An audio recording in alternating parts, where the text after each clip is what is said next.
La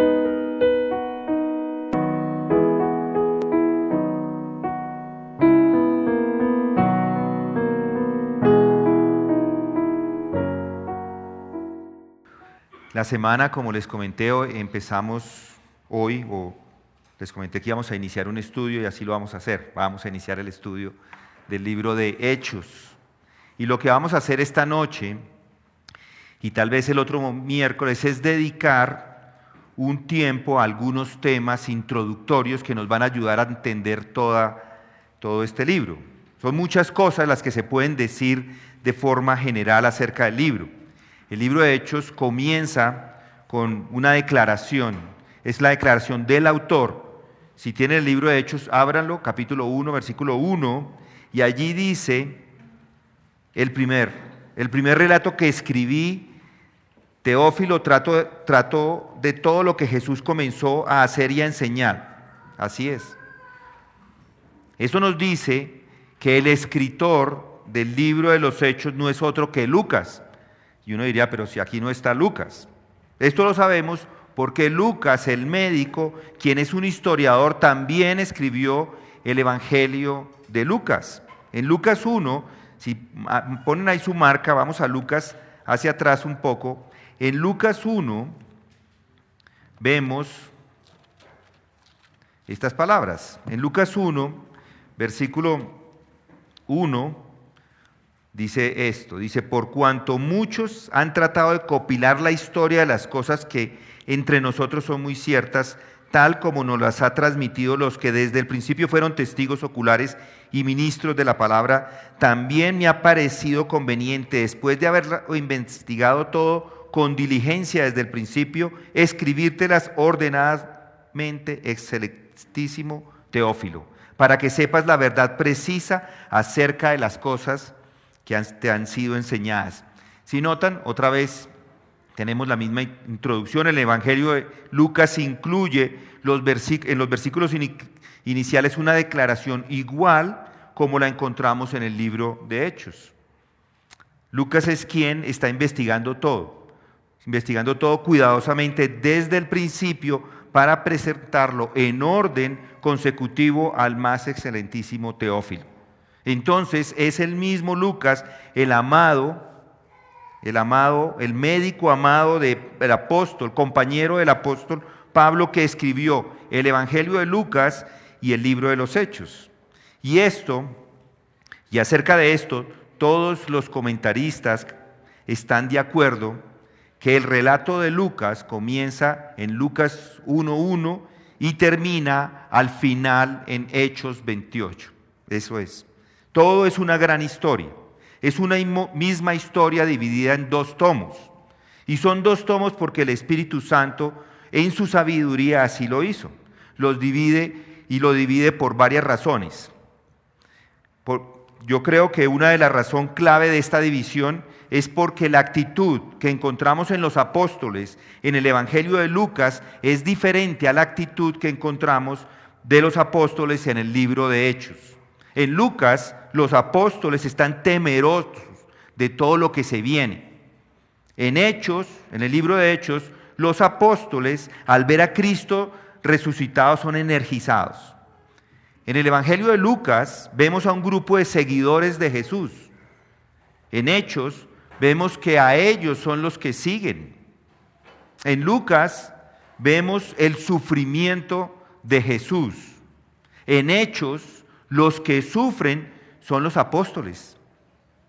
En Lucas vemos que Jesús está entrenando los apóstoles, está entrenando los discípulos. En Hechos, los que hacen esta labor de entrenamiento son los apóstoles. En Lucas vemos la promesa de la venida del Espíritu Santo. Es prometido que va a llegar. Y en el libro de Hechos encontramos la llegada del Espíritu Santo. Y esa llegada es la responsable de la transformación de estos apóstoles. En Lucas son un grupo de hombres temerosos y en Hechos los apóstoles son un grupo de hombres valientes y son tan valientes que hasta dan sus vidas por el Evangelio. Esas son solo algunas de las diferencias que encontramos entre los 2 tomos y tal vez Fue así que el Espíritu Santo hizo de un solo relato 2 tomos. Y ya veremos algunos asuntos más de estos 2 libros. Pero ahora quiero que hagamos algunas observaciones generales que nos van a ayudar a entender todo el libro. Una de estas observaciones es que en Hechos 2 encontramos la llegada del Espíritu Santo, quien es el que los empodera. Y desde ese momento todos los apóstoles cobran valentía y predican sin miedo. Predican por las calles de Jerusalén, predican sin esconderse de los doctores de la ley e incluso entran al templo judío a predicar. Y estos valientes predicadores del Evangelio de Jesús, además de ser valientes por confrontar a los gobernantes, ellos mismos en su valentía acusan a los gobernantes de asesinar a Cristo, al propio Mesías. Y esa valentía vino a ellos con la llegada del Espíritu Santo sobre ellos. Es lo que muchos comentaristas dicen, pero creo que, como el pastor MacArthur dice, esa valentía también llegó de algo que muchos no notamos. Esa valentía de predicar también llegó de entender el Antiguo Testamento. Vino de entender el programa general de las Escrituras. Ellos entendieron el plan de redención que Dios ha puesto en marcha desde el comienzo del Antiguo Testamento. Ellos entendieron que el plan inicial, después de la caída del hombre, continuó hasta la venida de Jesucristo y continúa después de su partida. Podríamos decir que estos hombres, o para estos hombres mejor, la resurrección de Jesucristo los envalentonó. La valentía o la venida del Espíritu Santo los empoderó. Pero la realidad de la historia redentera y la comprensión del Antiguo Testamento los llena de un inigualable gran coraje. En el Evangelio de Lucas vemos a estos hombres confundidos, con temor, inclusive estaban confundidos con quién era la persona de Jesucristo. Por ejemplo, no entendieron esta declaración. Lucas 9, si está todavía en Lucas 9, versículo 43, dice: y todos estaban admirados de la grandeza de Dios. Mientras todos se maravillaban de todas las cosas que hacía, Jesús dijo a sus discípulos, versículo 44, haced que estas palabras penetren en vuestros oídos, porque el Hijo del Hombre va a ser entregado en manos de los hombres. No entendieron ellos quién era Jesús en ese momento. Y él, Jesús, noten el versículo 31, vamos al capítulo 18 de Lucas, capítulo 18, versículo 31. Jesús, tomando aparte a los 12, Jesús les dijo: mirad, subimos a Jerusalén y se cumplirán todas las cosas que están escritas por medio de los profetas acerca del Hijo del Hombre. Pues será entregado a los gentiles y será objeto de burla, enfrentado y escupido. Y después de azotarle, le matarán y al tercer día resucitará. Pero ellos no entendieron nada de esto. Este dicho les estaba encubierto y no entendía lo que se les decía. Cuando Jesús habló de su muerte, no entendieron el significado de esa declaración, si lo notaron. Y no comprendieron las cosas que Él les estaba diciendo. No entendían el sufrimiento del Mesías porque no podían conectarlo con el Antiguo Testamento. Tenían ellos, los apóstoles, una visión limitada del Antiguo Testamento. Visión que había sido influenciada por su judaísmo y que dejaba fuera elementos muy importantes. Elementos, por ejemplo, como el sufrimiento y la muerte del Mesías y la futura resurrección. No entendían el Antiguo Testamento y por eso lucharon contra lo que Jesús estaba haciendo y diciendo, inclusive ellos mismos. Sin embargo, después de la muerte de Jesús y después de la resurrección, les llegó el entendimiento. Hubo un incidente que narra Lucas 24. Vengan conmigo a Lucas 24. Ese incidente, si lo recuerdan, allí algunos discípulos estaban en el camino a Emaús. Estaban muy tristes. Capítulo 24, versículo 20. Allí leemos que hablaban con el mismo Jesús resucitado sin saber que era Él. Y ellos decían: y como los principales sacerdotes y nuestros gobernantes le entregaron a sentencia de muerte y le crucificaron, pero nosotros esperábamos que Él era el que iba a redimir a Israel. Pero además de esto, este es el tercer día después de que estas cosas acontecieron. Y en el versículo 25 Jesús les dijo: oh, insensatos y tardos de corazón para creer todo lo que los profetas han dicho. ¿No era necesario que el Cristo padeciera todas estas cosas y entrara en su gloria? Y comenzando por Moisés y continuando con todos los profetas, les explicó lo referente a Él en todas las Escrituras. Así que en ese camino a Emaús, en pocas palabras, Jesús les dio por primera vez la comprensión del Antiguo Testamento. Por primera vez entonces comenzaron ellos, estos apóstoles, a entender el Antiguo Testamento. Y esa noche se reunió Jesús con el resto de los discípulos en el aposento alto, y en el versículo 45 dice, entonces, capítulo 24, versículo 45 dice, entonces les abrió la mente para que comprendieran las Escrituras y les dijo, así está escrito, que el Cristo padeciera y resucitara entre los muertos al tercer día, y que en su nombre se predicara el arrepentimiento para perdón de los pecados a todas las naciones, comenzando desde Jerusalén. Vosotros sois testigos de estas cosas, y he aquí, yo enviaré sobre vosotros la promesa de mi Padre, pero vosotros permanecer en la ciudad hasta que seáis investidos con poder de lo alto. Entonces es cierto que fueron empoderados con la resurrección y la venida del Espíritu Santo, pero lo que los llevó a estos hombres a predicar con poder fue la sensación de que Jesús es el cumplimiento del Antiguo Testamento, de que el plan redentor de Dios es preciso y que se cumple, que estaba a tiempo y que se iba a cumplir a través de Jesús. Así que cuando llegamos al libro de Hechos, empezamos a ver una innumerable cantidad de citas del Antiguo Testamento.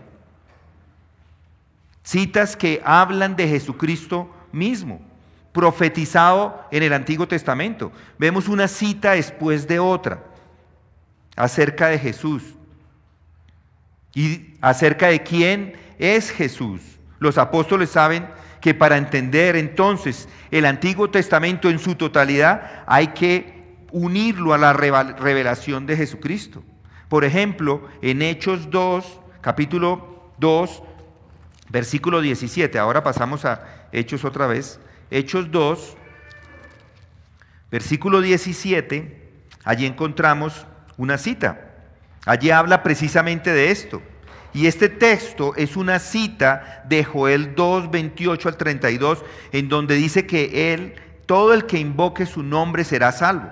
Lo mismo encontramos en otros lados del libro de Hechos, Hechos 4, 24 al 26. Allí tenemos otra de estas citas. Y todas estas citas salen de la boca de los labios de los apóstoles, que antes eran unos temerosos, ahora están citando inclusive el Antiguo Testamento. Antes no conocían y ahora citan el Antiguo Testamento con relación a Jesús. Por primera vez ellos entienden el Antiguo Testamento. Por primera vez hacen referencia a las profecías del Antiguo Testamento con respecto a Cristo. Y es lo que usan, estas profecías son las que usan para demostrar su cumplimiento. Y lo hacen porque ahora ven la claridad de lo que estaba velado. Y esto les da poder para hacer el ministerio de la predicación. Por eso, cuando entramos en la primera parte del libro de Hechos, nos encontramos inmediatamente con el uso del Antiguo Testamento. Por ejemplo, Pedro, en Hechos 1:20, está hablando, si lo notan ahí, está hablando allí de Judas, el que los traicionó. Y les dice que la Escritura tenía que cumplirse. La escritura tenía que cumplirse, versículo 16. Noten ahí el versículo 16, hermanos, tenía que cumplirse la escritura. Y luego en el 20 vemos el cumplimiento. Inclusive ese traidor tenía que haber sido profetizado, o fue profetizado. Les dice, hermanos, tenía que cumplirse la escritura en que por boca de David el Espíritu Santo predijo acerca de Judas, el que se hizo guía de los que prendieron a Jesús. Es una profecía de David. David dice que sea hecha desierta su morada y no haya quien habite en ella, que otro tome su cargo. Es decir, estaba siendo profetizado. Inclusive el mismo Judas estaba siendo profetizado. Cuando ellos vieron estos textos, ellos no sabían de qué estaba hablando. Que otro tome su cargo. Pero ahora ya entendían esto. Ahora los apóstoles entienden estos textos proféticos y los aplican. En el capítulo 2, en Pentecostés, el Espíritu Santo viene. Y ya veremos todos los detalles de esto. Y Pedro se levanta de nuevo y Pedro ahora se ha convertido en un experto en temas del Antiguo Testamento. Se pone de pie, noten 2, versículo 14. Entonces Pedro, poniéndose de pie, o en pie con los 11, alzó la voz y les declaró, varones judíos, y a todos los que vivís en Jerusalén, sea esto de vuestro conocimiento y prestad atención a mis palabras. Porque estos no están borrachos, como vosotros suponéis, pues apenas es la hora tercera del día, sino que esto fue o es lo que fue dicho por medio del profeta Joel. Sucederá en los últimos días, dice Dios, que derramaré de mi espíritu sobre toda carne, y vuestros hijos y vuestras hijas profetizarán, vuestros jóvenes verán visiones, y vuestros ancianos soñarán sueños. Y aún sobre mis siervos y sobre mis siervas derramaré de mi espíritu en esos días. Y profetizarán, y mostraré prodigios arriba en el cielo y señales abajo en la tierra, sangre, fuego y columna de humo. El sol se convertirá en tinieblas y la luna en sangre, antes que venga el día grande y glorioso del Señor. Y sucederá que todo aquel que invoque el nombre del Señor será salvo. Así que ahora Pedro, por primera vez entiende la profecía y que tiene un cumplimiento preliminar en los eventos de Pentecostés. Preliminar porque hay otros cumplimientos más adelante de esta misma profecía. Para él es nuevo ver que esto en Pentecostés, con respecto a la venida del Espíritu Santo, es lo que Joel estaba hablando. Él no había entendido esto antes. El Señor lo explicó esta noche. Lo explicó esa noche, en el aposento alto. Y ahora él mismo puede recurrir por sus propios medios al Antiguo Testamento. Pedro estaba familiarizado ahora con estas cosas y por eso puede ponerse de pie, porque ahora él que conoce el Antiguo Testamento, ahora entiende cómo puede predicar la palabra. Entiende las predicciones. En el versículo 25, en el mismo texto, el mensaje de Pedro. Vemos el mensaje de Pedro sobre la resurrección. Dice, porque David dice de él, veía siempre al Señor en mi presencia, pues está a mi diestra para que yo no sea conmovido. Por lo cual mi corazón se alegró y mi lengua se regocijó. Y aún hasta mi carne descansará en esperanza, pues tú no abandonas mi alma en el Hades, ni permites que tu santo vea corrupción. Me has hecho conocer los caminos de la vida, me llenarás de gozo con tu presencia. Dios levantó a Jesús poniendo fin a la agonía de la muerte. Y esta es una cita del Salmo 16, versículo 8 al 11. Así que hay más profecías que los apóstoles van entendiendo. Ahora las entienden, ahora tienen una visión, una mejor visión del Antiguo Testamento y una visión clara de la profecía mesiánica y las profecías relacionadas con aspectos de la vida y el sufrimiento del Mesías, de la resurrección y su coronación.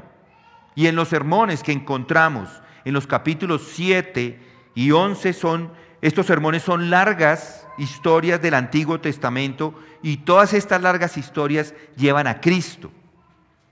Creo que esta es una forma notable de entender lo que está sucediendo en la vida de estos hombres. Tenían una comprensión Tenían una comprensión de que ahora son parte, ellos son ahora parte de ese plan redentor que Dios estaba desarrollando. Y esta historia no se queda solo en el libro de Hechos. El plan continúa y continúa con los padres de la iglesia y todos aquellos que sucedieron a los padres de la iglesia. La historia continúa. El libro de Hechos es un libro histórico que nos está contando la historia de la iglesia, pero la historia de la iglesia ha llegado hasta hoy, hasta estos días. Y por eso este libro de Hechos, el Hecho de los Apóstoles debería ser llamado el libro de los hechos de Dios, porque es Dios quien es el personaje principal allí. ¿Quién está elaborando el plan de redención de Dios? El plan de redención, Dios, ¿no? El libro de Hechos es la historia que todavía está sucediendo y de la que usted y yo hacemos parte. Nosotros aquí en la iglesia afirmamos que el canon está cerrado, ya no hay más revelación, pero el programa de redención no se quedó en los tiempos del Nuevo Testamento. La redención continúa y el libro de Hechos habla de ese plan de Dios y es lo que vamos a ver.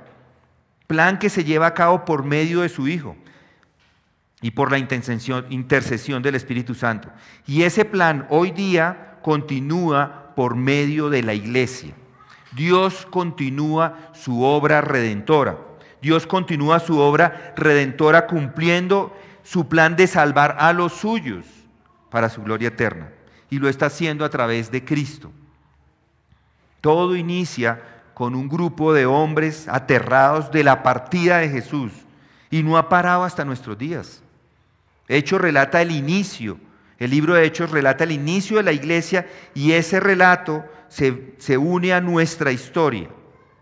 Jesús les prometió que iban a recibir el Espíritu Santo. Se los dijo en Hechos 1:8, pero recibiréis poder cuando el Espíritu Santo venga sobre vosotros.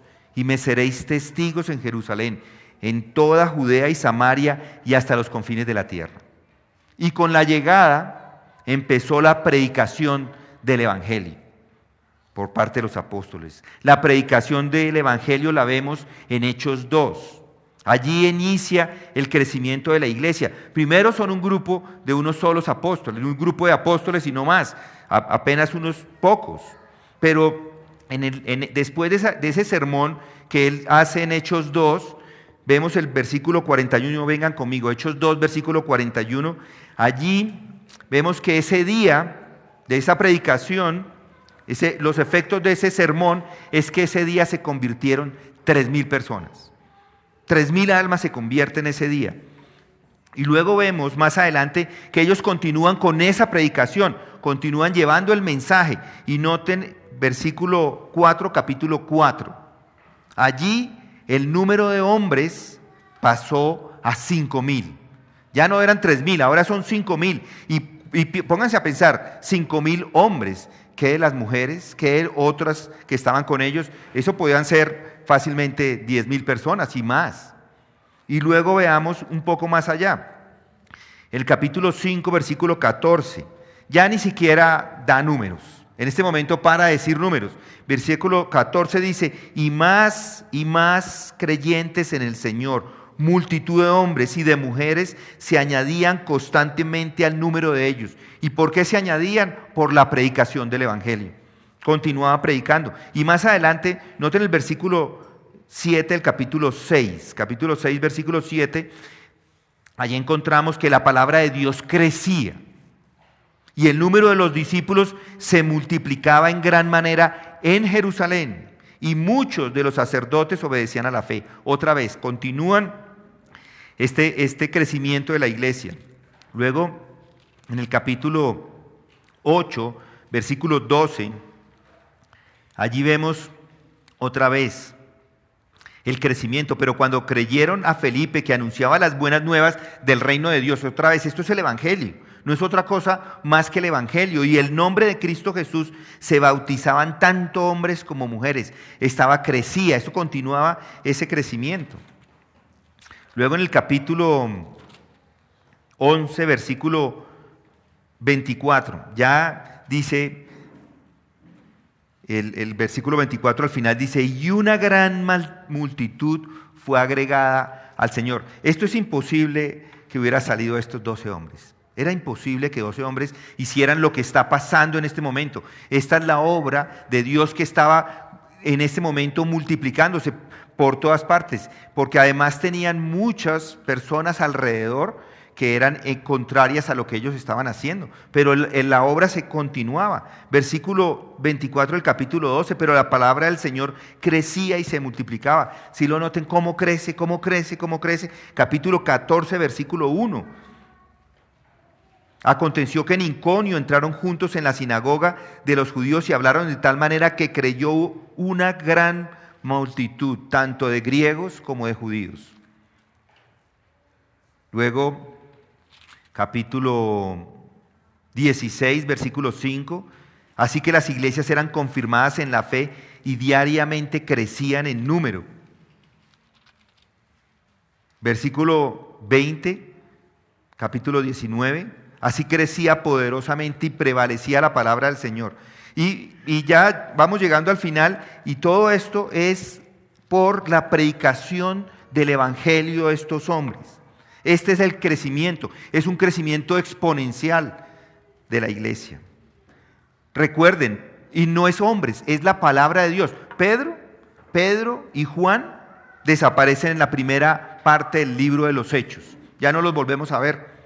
Pablo desaparece al final del libro de los Hechos. Pero la iglesia ya está establecida. La iglesia se convierte ahora en el instrumento de Dios en el mundo. Ya no necesitamos apóstoles, no necesitamos los hombres porque tenemos la doctrina de los apóstoles. Tenemos lo que han escrito inspirados por medio del Espíritu Santo en el Nuevo Testamento.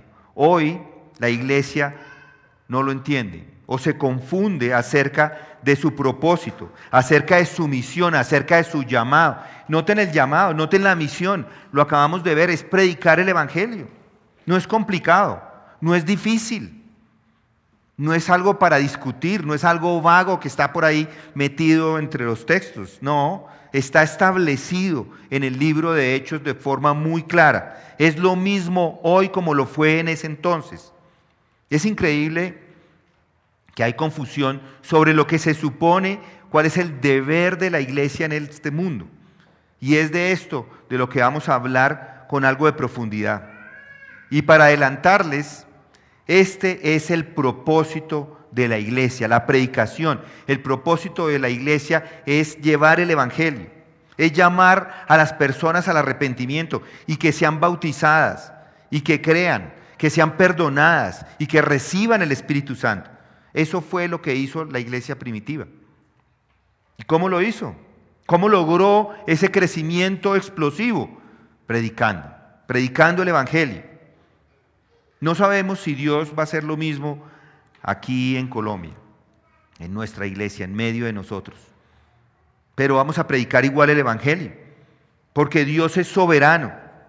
Dios es soberano y nosotros no podemos determinar lo que Dios va a hacer en un momento, en una generación o en un lugar. Pero nosotros somos la iglesia, somos su iglesia y debemos continuar con el mensaje de esa iglesia primitiva. Bajo el poder del Espíritu Santo somos llamados a los mismos principios, a los mismos elementos. Tenemos las mismas características de esa iglesia, tenemos el mismo deber, la misma responsabilidad que estas personas tenían. Así que tenemos que hacer la pregunta en este momento: ¿cuáles fueron los medios que Dios utilizó para hacer crecer su iglesia de esta manera? Ellos tenían un mensaje que trascendía, tenían un mensaje trascendente, y ya veremos más algunos de estos medios adicionales, pero hoy solo quiero decirles que tenían un mensaje trascendente. Considere esto: la iglesia nació de escuchar ese mensaje, de la verdad de ese mensaje. Primera de Pedro nos lo dice: pues habéis nacido de nuevo, no de una simiente corruptible, sino de una que es incorruptible, es decir, mediante la palabra de Dios que vive y permanece. Es la palabra de Dios la que hace nacer. Es la palabra la que da vida. Jesús incluso lo dijo, mis palabras son vida. Así fue el mensaje, ese fue el mensaje de Cristo. Cristo crucificado. Es el mensaje de Él resucitado el que da vida. Y fue con ese mensaje que se fueron a todas partes. No había otro mensaje, no había otra cosa que decir. No tenían en cuenta la cultura o lo que estaba pasando en ese momento en el mundo. El mensaje trascendió los idiomas, trascendieron a todas las naciones. Estaban llevando un mensaje a un mundo judío, estaban llevando el mensaje al mundo gentil. Y su vida en ese tiempo no era como la vida que tenemos hoy, porque hoy tenemos allá la cámara, está pasando el mensaje y el mensaje lo están viendo otros y si les gusta lo replican y nosotros somos 40 ahí, pero hay otros predicadores y pueden tener en un momentico miles y miles de personas viendo ese mismo mensaje. No funcionaba así en esos tiempos. Hoy los medios de comunicación nos comunican todo, inclusive nos hacen que nuestra cultura sea similar. Muchos vestimos igual que en otros países porque vemos lo que otros visten, por ejemplo, hacemos lo que otros hacen. Es rapidísimo que llega todo porque la tecnología así lo permite. Inclusive los idiomas. ¿Cuántos hablan inglés? Muchos de ustedes o lo leen. En esa época, español todos, pero ¿cuántos países hablan español acá en medio de nosotros? Todo Latinoamérica habla español, Iberoamérica habla español. Y muchos de las otras personas también hablan. Es decir, que dos idiomas con los cuales se comunica la gente de una manera impresionante. Pero en ese entonces había muchos lenguajes, muchas más culturas, más tradiciones. Todo era más diverso y menos homogéneo. Pero el Evangelio igual trascendió todos los idiomas, todas las naciones y todas las culturas. Habían inclusive diferencias en medio de las mismas culturas. Por ejemplo, en términos de educación, la educación no estaba normalizada. No todo el mundo recibía el mismo tipo de educación. Unos eran literatos, otros conocían un poco más, sabios, por decirlo así, y muchos ni siquiera leían ni sabían nada. Pero igual el mensaje llegó a todos. Había perspectivas culturales arraigadas y bien arraigadas. Cada aldea, cada ciudad o cada pueblo tenían diferentes culturas o costumbres culturales. Cada pequeña región las tenía, cada nación tenía diferentes maneras de hacer las cosas. En aquellos tiempos antiguos, las ciudades, inclusive eran ciudades, es como si la ciudad de Bogotá peleara con Medellín. Las ciudades se peleaban, no tanto las naciones, inclusive ciudades, regiones pequeñas. Pero las culturas no tuvieron absolutamente ningún efecto contrario en el mensaje trascendente del Evangelio. Jesús dijo, id pues y haced discípulos de todas las naciones, bautizándolos en el nombre del Padre y en el nombre del Hijo y del Espíritu Santo, enseñándolos a guardar todo lo que os he mandado, y aquí yo estoy con vosotros todos los días hasta el fin del mundo. Eso fue lo que ocurrió desde el principio. Ese mensaje no cambió, no podía cambiar.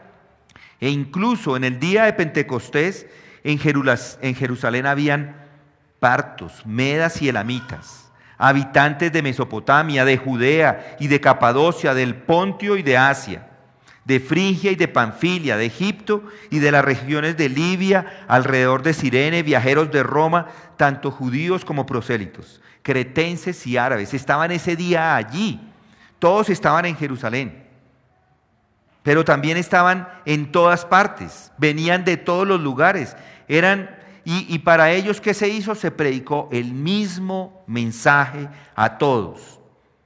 De hecho, el día de Pentecostés, cuando Pedro predica, ya lo leímos, predicó un mensaje a todos los reunidos de todas las naciones.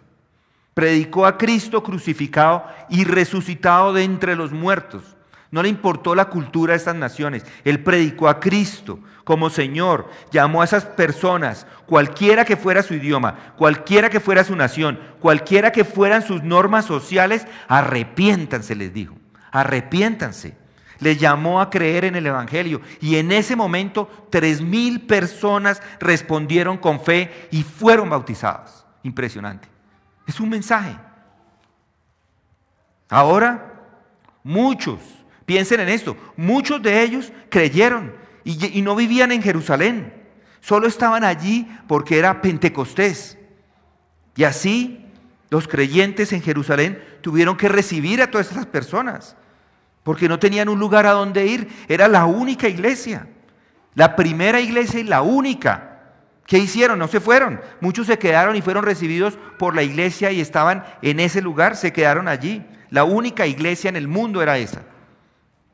El Evangelio trascendió todas las culturas y solo había un Salvador y un Evangelio. Y Pedro los llama a creer.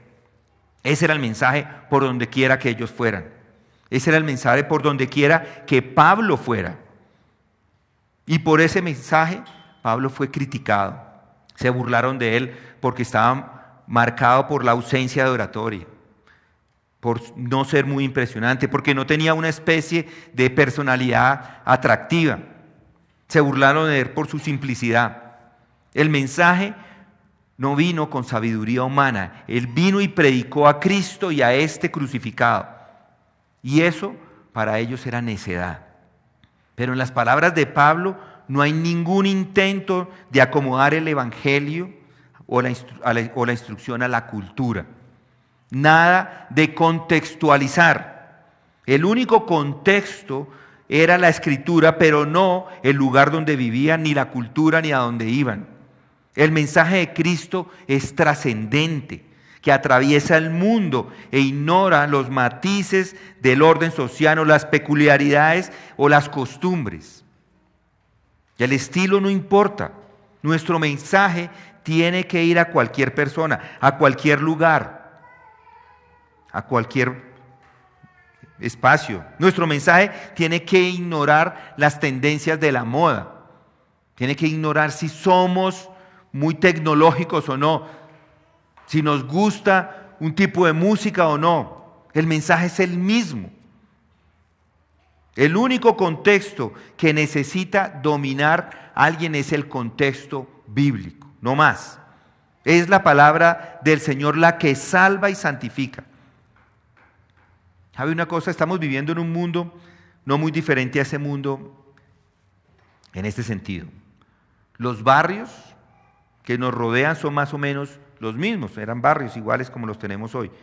Pero cada vez vemos más la llegada de extranjeros a Colombia. Ustedes, los que han vivido acá por bastante tiempo, sabrán que aquí no había extranjeros. Nadie, no existían los extranjeros. Nos parecía algo muy novedoso que alguien hablara otro idioma cerca de nosotros porque eran 3 o 4. Pero ahora vivimos un mundo completamente diferente en nuestro país y gracias le doy a Dios por eso, porque así va a ser el cielo, lleno de personas de diferentes lugares. El mensaje sigue siendo el mismo. El mensaje es trascendente sin importar de dónde vienen las personas. Es la misma palabra que se remota al versículo 41. Entonces los que habían recibido su palabra fueron bautizados y se añadieron aquel día como 3,000 almas. Entonces, resumiendo lo que he dicho, los apóstoles fueron energizados porque entendieron el panorama del Antiguo Testamento. Entendieron el cumplimiento, entendieron cómo funcionaba esto de la iglesia. Levantaron ancianos y estas personas se dirigieron a lugares a predicar el evangelio e hicieron iglesias. Predicaron el mensaje de salvación a todos. Dejaron a otras personas encargadas y ellos encargaron a sus hijos y ellos encargaron a sus hijos y sus hijos a sus hijos. Y la iglesia se fue formando y fue creciendo. Y se está cumpliendo la profecía de Jesús de que la iglesia va a continuar, que Él construirá su iglesia, Él edificará su iglesia y las puertas del Hades no prevalecerán contra ella. Las puertas del infierno no prevalecerán contra ella. Va a continuar. Somos esa iglesia. Nuestro mandato es el mismo mandato que tenían los apóstoles. Y la iglesia primitiva comenzó con el mensaje, y ese mensaje llegó a muchas personas. Muchas iglesias han sido plantadas desde entonces. Algunas de ellas llevan cientos de años, y siempre ha sido lo mismo. Nuestra iglesia, estamos iniciando apenas labores, pero no hay problema. No necesitamos llevar cientos de años para llevar el mensaje, porque el mensaje no cambia, es el mismo mensaje. Es el mismo mensaje que predicaban las iglesias que llevaban cientos de años, las iglesias primitivas. No importa los años que llevamos, podemos hablar del el mensaje, tenemos ese mensaje y lo podemos comunicar. Y puedo decir hoy más cosas, pero las vamos a guardar para el próximo miércoles, para que vengan. Vamos a orar. Padre, gracias te damos por que pudimos abrir tu palabra, pensar profundamente en este llamado a la predicación, este llamado a unirnos como cristianos, a proclamar ese mensaje. Qué privilegiados somos, Señor, a estar expuestos a la verdad en un mundo que está inundado de opiniones, de nociones, de ideas que son contrarias a tu palabra. ¿Quién tiene razón en todas esas cosas?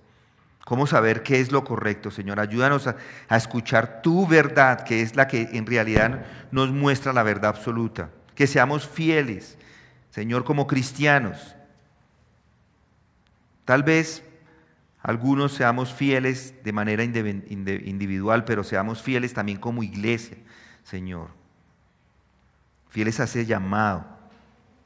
Es importante, Padre, que nos ayudes a entender el Antiguo Testamento, y es importante y fundamental que lo entendamos como perfecto, como de la manera como los apóstoles lo empezaron a entender perfectamente en quién es Cristo, Señor. Es esencial que entendamos el papel que desempeñaron esos apóstoles. Ayúdanos a tomarlos como ejemplo. Ahora, los apóstoles desaparecieron hace mucho tiempo, pero tenemos su palabra, Señor, tenemos sus escritos, los tenemos en nuestras manos y los estudiamos, y te pedimos que nos ayudes a hacer un estudio diligente para saber cómo debemos desempeñarnos en la medida que esta historia de tu iglesia continúa escribiéndose hasta que Jesús venga. Ayúdanos a ser fieles para que podamos sumar almas diariamente a aquellos que tú tienes predestinados para ser salvos. Gracias por cada uno de los que aquí se encuentran, que aman la comunión, que aman la palabra. En el nombre de Cristo Jesús oramos. Amén.